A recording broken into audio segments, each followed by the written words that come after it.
Como descobriu o seu amor pelo que faz? Legal. E eu me perdi. Mas eu te encontrei.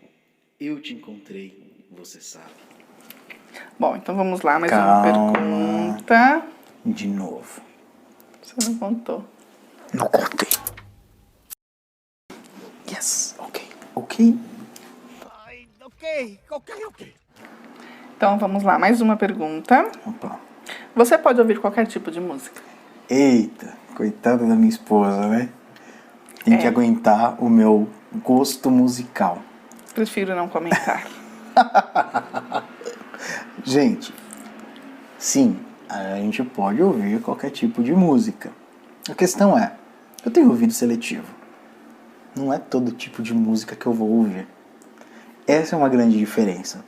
Por exemplo, tem muita gente que gosta de Renato Russo, de Legião Urbana, por exemplo, certo? Sim. E aí escuta ele cantar, ainda que eu falasse a língua dos homens, a língua dos anjos, não sei o que lá, todo mundo acha aquela poesia linda, maravilhosa. Renato Russo é um cara inteligente. E era. Mas tem uma coisa, essa letra é Coríntios. É uma música que eu posso ouvir? Claro. É uma música que, por exemplo, eu posso ouvir? Música sertaneja. Eu amo música raiz. Inesita Barroso, Teodoro Sampaio, Tião Carreiro e Pardinho, né, que toca aqui em casa bastante. E são músicas seculares. Mas são todas as músicas deles que eu escuto, que eu ouço? Não. Porque algumas letras não me trazem em absolutamente nada de benefício. Pelo contrário, vão acabar causando problemas até para a minha questão de fé. Então, quando a gente pensa nessas questões de música, programas de televisão, posso assistir todos? Posso. Mas nem todos me convêm. Posso comer qualquer tipo de comida? Posso. Mas nem tudo me convém. A palavra do Senhor é bem clara sobre isso. Nós podemos tudo, mas nem tudo nos convém fazer. Não convém, por exemplo, que eu saia, sei lá, para ir a um show qualquer sozinho. Se eu sou casado, eu tenho a minha esposa. Então, me convém sair com ela. Se eu não posso sair com ela, então deixa passar, que eu esteja mais perto dela. Posso assistir um filme de terror?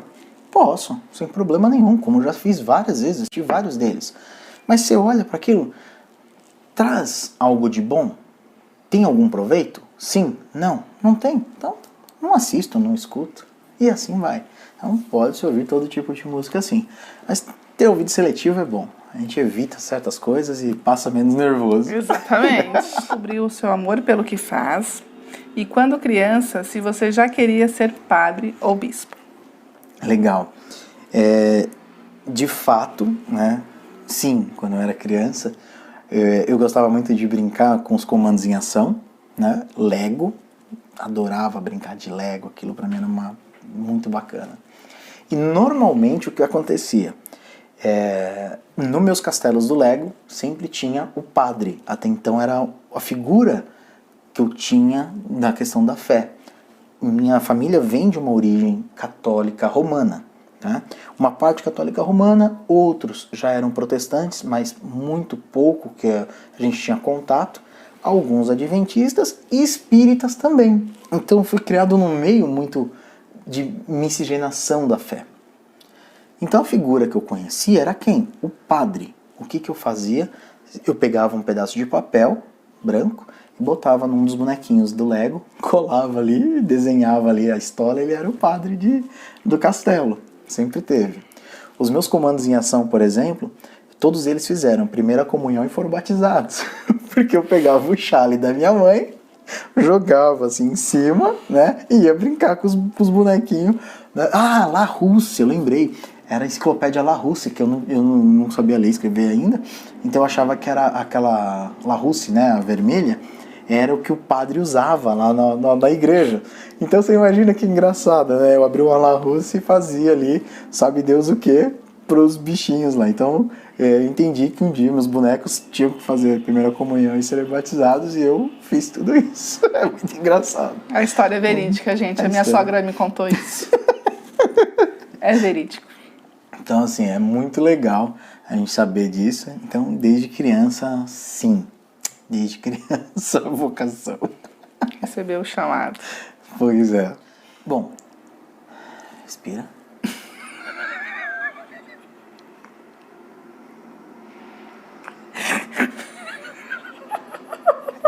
Por conta do horário. Ela começa, vocês não têm noção, são exatamente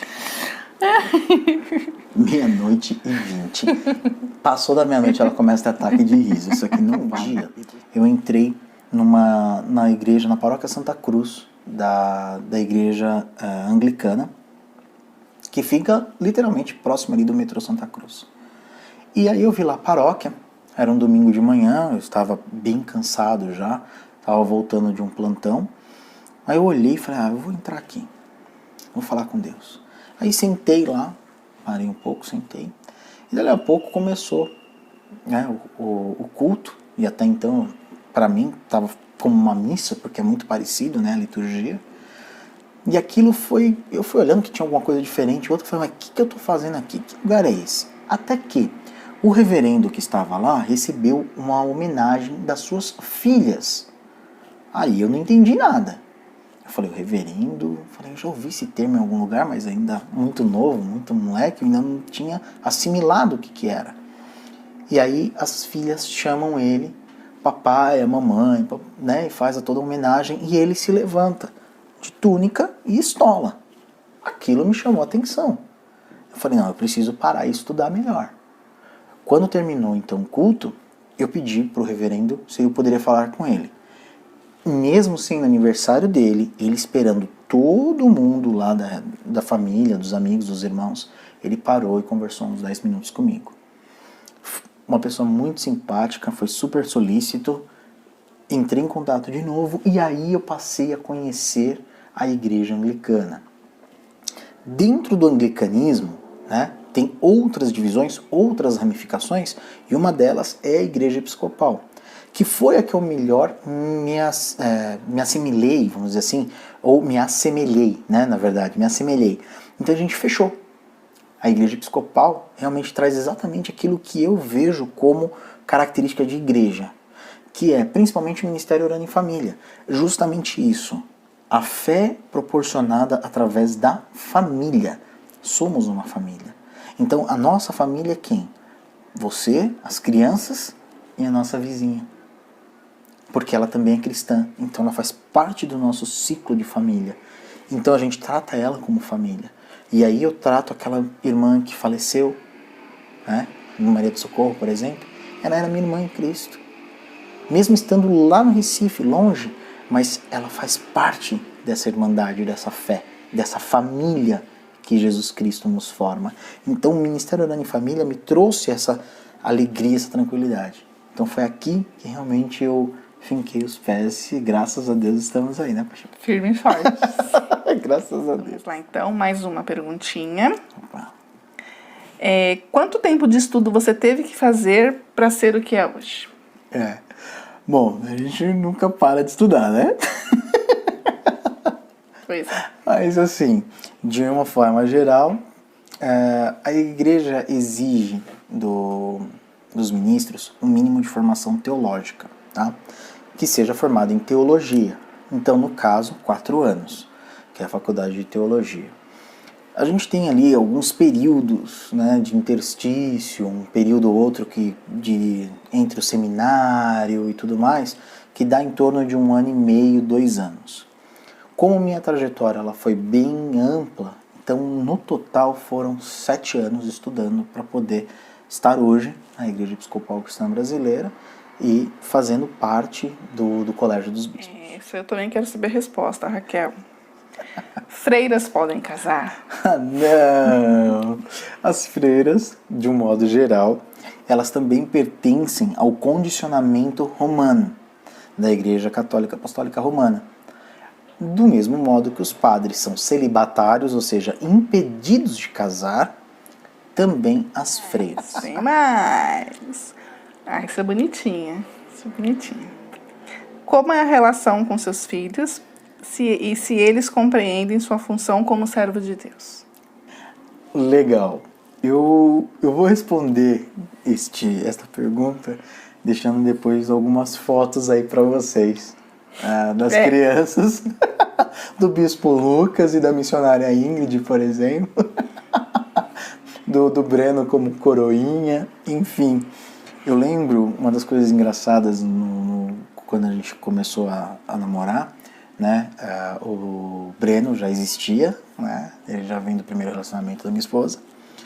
E logo depois, né, do namoro, do noivado e casamento, quando nós passamos a morar juntos, algumas vezes me ligaram para questões de exéquias, né? Celebração por conta de pessoas mortas, no caso. E eu me lembro que o Breno, umas 2 ou 3 vezes, né? Ele foi, se vestiu e falou, eu vou com você. Aí eu falei, mas por que, Breno? Ele falou assim, você não vai sozinho no cemitério, as pessoas vão estar chorando lá. É muito bonito isso dele. E eu lembro que umas 2 vezes ele foi comigo. Uma delas, por exemplo, ele era alguém da minha família. Nesse caso, até foi uma da nossa família. E ele abraçou a pessoa e falou, olha, não chora, ele já está com Deus. Você não ouviu o que o Eric falou? Entende? Quer dizer, se eles entendem, sim, eles entendem. Sofrem também, como ela sofre muitas vezes, um churrasco na família, uma festa de aniversário, como já aconteceu também. Eu entrego eles na festa, vou resolver as coisas, né, da fé, da igreja, alguma coisa que tem necessidade, e depois eu tenho que retornar para casa. Nem sempre é tão gostoso assim, mas há uma necessidade. E a gente tenta fazer o máximo possível dessa mescla. Graças a Deus, até aqui, a gente tem dado certo. Quando eu pisei na bola, quando eu exagerei, pedi perdão para minha esposa, sentamos, reorganizamos e tocamos o barco. Hoje, a gente leva uma grande harmonia. Repito, um dos grandes motivos dessa grande harmonia está pelo auxílio e orientação do nosso bispo diocesano, Dom Marcos Leal, e da igreja em si, da sua formatação, de como ela é formatada para que a gente possa participar como igreja. É isso. Eles entendem até mais que muitos adultos. Sobre o uso de imagens na igreja, é permitido? Uso de imagens. Vamos lá. A Sagrada Escritura é muito clara nos 10 mandamentos quando Deus diz: não farás para vós imagens, esculturas, de nada sobre debaixo da terra, não adorarás, não prestarás culto a elas. É nítido isso. Não posso prestar culto, nem de latria, nem de idolia, nenhum tipo de veneração, absolutamente nada, tá? Porém, nós podemos usar de forma didática, tá? De forma didática. Então, o que é utilizar de forma didática? Essa Bíblia aqui, por exemplo, ela tem algumas ilustrações dos Salmos, por exemplo. Tá? Tem uma ilustração aqui. Essa ilustração, ela me remete à situação, Davi, quem é que escreveu e por aí vai. Entre outras que tem aqui várias outras ilustrações muito bonitas. Gente, não estou fazendo propaganda da Bíblia, tá? Não estou patrocinando ainda o canal. Eu posso ter um quadro pintado da Santa Ceia em casa? Posso. É uma representação de um momento. Né? Não havia uma máquina fotográfica para a gente registrar. Aquele Jesus com os cabelos longos... Não é aquilo, talvez não tenha sido aquela fisionomia, né? Aquela barba bem feita, né? Não importa, na verdade. Se Jesus era mais moreno, mais branco, se ele tinha o cabelo liso, cabelo crespo, cabelo comprido, cabelo curto, não muda a história da salvação. Algumas vezes vocês vão ver em algumas atividades da igreja a gente utilizar pinturas clássicas, né, das obras sacras. E ali tem uma representação de João Batista, de um dos evangelistas, de Paulo, de Pedro, né, os próprios ícones da igreja. A gente usa algumas como é que chama? Alguns signos, né, para identificar algumas situações, extremamente normal. Agora, não é porque eu não tenho, por exemplo, na minha casa, 2 anjinhos segurando a vela, né? Ou mesmo o uso de velas, por exemplo. Tem lá 2 anjinhos para segurar a vela. Quebrou meus anjinhos, não posso mais acender a vela. Eu gosto de ler a Bíblia, muitas vezes aqui, eu trago a velinha de cera e mel, mas para dar uma aromatizada no ambiente. Abro minha Bíblia e leio tranquilamente. Isso é permitido? Claro que é. Sem problema nenhum. Estou criando a minha atmosfera, mas essa atmosfera ela não é sagrada. Ela me ajuda a introspectar a palavra, me ajuda a ficar em paz comigo mesmo, me traz a alegria de estar ali presente, de estar comigo e Deus, e deixa o ambiente de uma outra sintonia. É como se eu já não estivesse mais em casa, mas sim num local onde eu possa me entregar. Vamos lá, a última perguntinha do já? dia já, infelizmente. Como é a relação da igreja e Maria? Bom, vamos lá. Então, para nós, Maria, sim, virgem, porque ela concebeu de forma virginal. Se eu negar isso, eu estou negando a Escritura. Se eu estou negando a Escritura, eu estou sendo herege. Se estou sendo herege, eu não sou igreja. Ponto final. Acabou. Maria, extremamente respeitada dentro da igreja, porque afinal de contas, não fui eu o escolhido para ser pai de Jesus, nem mãe de Jesus. Foi Maria. Então eu não posso chegar e menosprezar o que Deus fez por aquela mulher. Quando o anjo fala para ela, bem-aventurada, você é cheia de graça, é porque Deus sabe o que estava fazendo. Ele colocar um anjo para falar, olha, você é cheia de graça, você é cheia de graça, você vai conceber aquele que vai salvar a humanidade, Deus sabe muito bem o que estava fazendo, quem ele estava escolhendo. E isso precisa ficar muito claro. As igrejas evangélicas, de um modo geral, demonizam Maria desnecessariamente. Desnecessariamente. Por quê? Ela é parte de todo o contexto bíblico. Todo o contexto bíblico. Eu não posso sacar Maria da igreja, eu não posso sacar ela fora da Bíblia e nunca existiu. Como que eu posso fazer isso? Não posso. Estaria sendo um tremendo de um herege. Então Maria, tanto que na nossa liturgia nós temos os momentos, né? Anunciação e visitação, onde é dado maior ênfase a tudo que Maria fez. Né? Normalmente no Natal a gente acaba sempre falando, não tem como não falar, né? da questão de Maria, mas falamos desta forma, não como intercessora ou corredentora. Não. A redenção veio por Jesus Cristo. A obra, a missão é única e exclusivamente de Jesus. Aonde está Maria agora? Gente, eu não tenho como saber. Não cabe a mim falar. Mas certamente, um lugar muito privilegiado, lá no céu, junto de Deus, que ela fez o que tinha que fazer, tá tudo certo, tá lá, fim de papo. Ela cumpriu a missão. Ela deu sim. Jesus nasceu, morreu, ressuscitou. Fim. Não tenho o que falar. Maria é parte importante, mas eu não posso chamá-la de corredentora e nem também prestar a ela um culto, né? Latria, dulia ou hiperdulia, como é na Igreja Católica Romana, a gente não faz. Este é mais um aspecto que nos difere como protestantes. É isso. Muito bem. Muito bem, marido. Quer dizer, bispo. Então, gente, essas foram as perguntas de hoje. Continuem mandando suas dúvidas no WhatsApp, no Instagram e no Facebook, que logo mais teremos mais perguntinhas para ele responder para vocês. Ok? Eu fico feliz, mais uma vez, de a gente poder fazer essa gravação. É um momento especial com a minha esposa. Não tem jeito, é legal, é muito bom. Não tem jeito, eu gosto. E espero que esteja ajudando vocês. O intuito de tudo isso aqui, tá, é para que vocês cada vez mais tenham a oportunidade de fazer perguntas e elas serem esclarecidas de forma muito simples. Tá? Todo o nosso trabalho é para vocês.